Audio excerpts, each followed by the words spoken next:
what's come out of the meetings this week? What's been the theme? Oh, we just were beaten pretty badly in the contest by a team that, to their credit, were fantastic in the contest, and when that happens, you're defending a fair bit, and we didn't do that very well either. So, the positive part about it is if this was our team 6 or 7 years ago, we would have been really pumped. So there are still some good aspects to our game last week, but the fundamentals were as poor as they've been this year, and so we're looking to respond pretty strongly.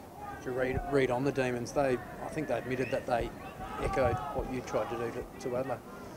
Yeah, I mean, strategy is always very interesting in footy, but I mean it's not rocket science. I mean it's pretty easy to come up with a strategy, and executing it and implementing it's the hard thing. So to Melbourne's credit, they clearly did that really well, and it's just, I think a lot of coaches are talking about it at the moment. It's just reinforcing the fine line in the competition at the moment, that it's so even, and any team, Adelaide go in, winning 6 or 7 in a row, and then can get beaten 2 weeks in a row, and that's probably a pattern that's going to emerge throughout the season, in terms of teams can be seen from the outside to be going really well, and then have what people in the outside world term a shock loss, but internally we know what a fine line it is. So the fundamentals have been the focus, as you said. What do you do to fix that? Go back to basics a little bit, or?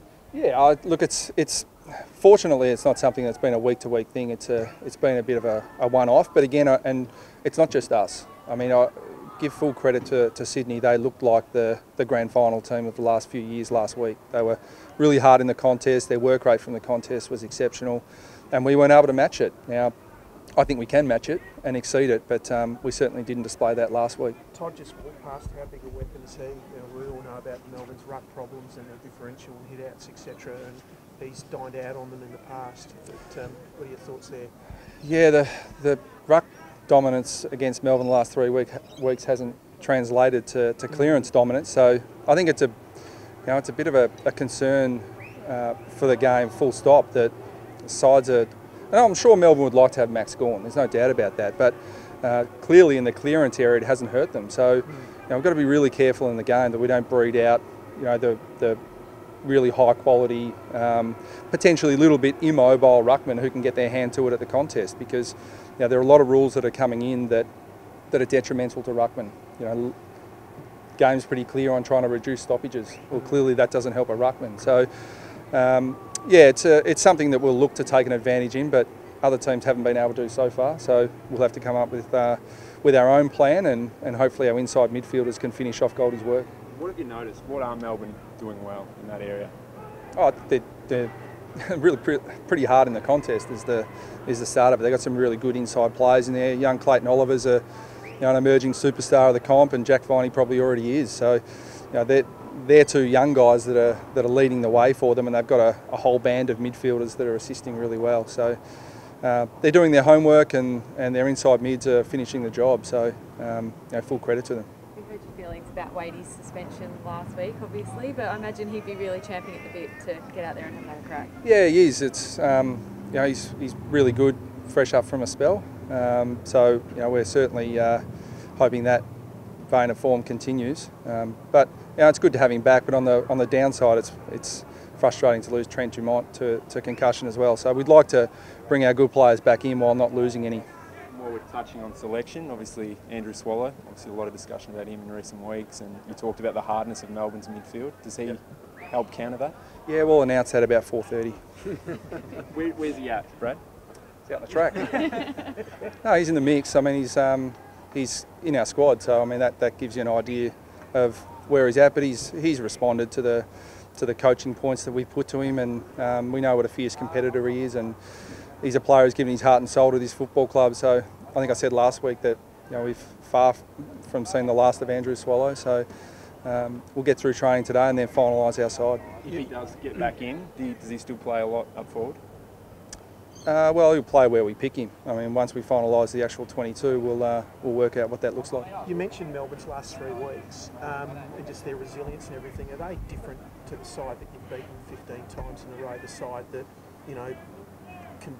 could be a bit brittle, maybe even at the start of this season. They seem to be, transforming in the last month or so. Oh yeah, I mean the record's something that is an interesting thing to people externally. But I mean, in that time, and it predates me. But in the time I've been here, I've coached against Dean Bailey, Mark Neild, Paul Roos, and now Simon Goodwin. So clearly, that in and of itself tells you that things change all the time. So they're a completely different proposition, as you said, from previous years and from earlier in the year.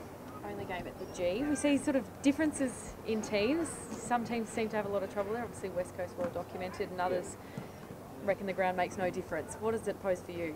Oh, I know that we get a spike from going to the G because we don't get there very often, and our players love going to the home of footy. And we've probably played at the MCG in finals on the back of very limited exposure there throughout the year, and our players absolutely love it. So we're looking forward to getting out there, and we'd like a few more. Hopefully that comes in September. Are you disappointed though, the fixturing, just the one game there? I haven't really analysed it a great deal. I mean, we love Etihad Stadium, so we're really happy to play a large amount of our games there, and we love playing down in Hobart. So when you combine that with interstate travel, it probably doesn't leave a whole lot of space in the fixture for that. Speaking of the fixture, Alistair Clarkson was just saying either 17-5 for equity or leave it alone. What are your thoughts as a coach on the talk about wild cards, 17-5, etc.? Yeah, I've been a little bit slow to get back to the AFL on some of my thoughts on that. And to be perfectly honest, I haven't sat down and analysed it strongly enough to give an opinion. But I really like the fact that we're looking at all avenues to try and both equalise the competition to give everyone the same opportunity and not sort of heavily weight the fixture in favour of some sides against others. So hopefully ask me next week, Rog. I'll have an answer for you. I'm not sure if the comments got back to you, but during the coverage on Sunday, I think it was Dermot Brereton made the comment around Sean Attlee not living up to his potential and possibly being some good trade bait at the end of the year. Where do you think Sean's at with this development? Sean's doing some really good things for us, and penetrating and running, and we flipped him around a little bit this year in different positions, and we're doing that with all of our side, to be honest. I mean, we've made some positional changes this year and exposing a few guys in different spots, and potentially he's taking a little bit of time to adjust to that. But he's still a high quality player, and potential is only someone's view of where a player's at. I mean, Sean's doing what we ask of him. Can he get better? Yeah, like all our players, he can get better. Just back on the ruckman, where it sits at the moment, do you think this is the death of the genuine ruckman? I don't think it's that extreme yet, but I fear that it could be moving in that direction when we're trying to make the game open and free flowing with as few stoppages as possible. That means that you start to lessen the value of ruckman, and I've always thought a key tenet of our game is anyone can play, whether you're super tall, super small, you're a good inside player or you're a quick outside player, that it should be open to all, and we don't want to breed those guys out of the game, just make it impossible for them to play. And I think already some sides are saying, well, if it's a balance between a really good tap ruckman versus a mobile player, we'll take the mobile player, certainly in response to the second ruck. I mean, I get asked all the time, quite rightly, about Braden Pruce, and we'd love to bring him into our side because we think he's capable. But we've got Todd Goldstein, an All-Australian ruckman as well. Now, some sides aren't even playing one recognised ruckman, and I'm being asked if we should play two. So that's purely dictated by the way the game is being played and adjudicated at the moment, not what we would prefer to do. So the AFL comes straight back and say, well, we've lost the third man up, etc. But you're saying that there's other stuff in play with, they're trying to it's sort of taken from one hand, giving to the other, isn't it? Oh, I think it is. They're trying to make the stoppages fairer and not allow the third man up, but they're also actively trying to reduce the number of stoppages. So, yeah, it's a fine balance, and I understand that fans want to see the ball in play, but our game at its root is a brutal contested game, and that usually results in stoppages. And I think fans love seeing a tight contest that's tight on the scoreboard, but hard and tough in the contest as well.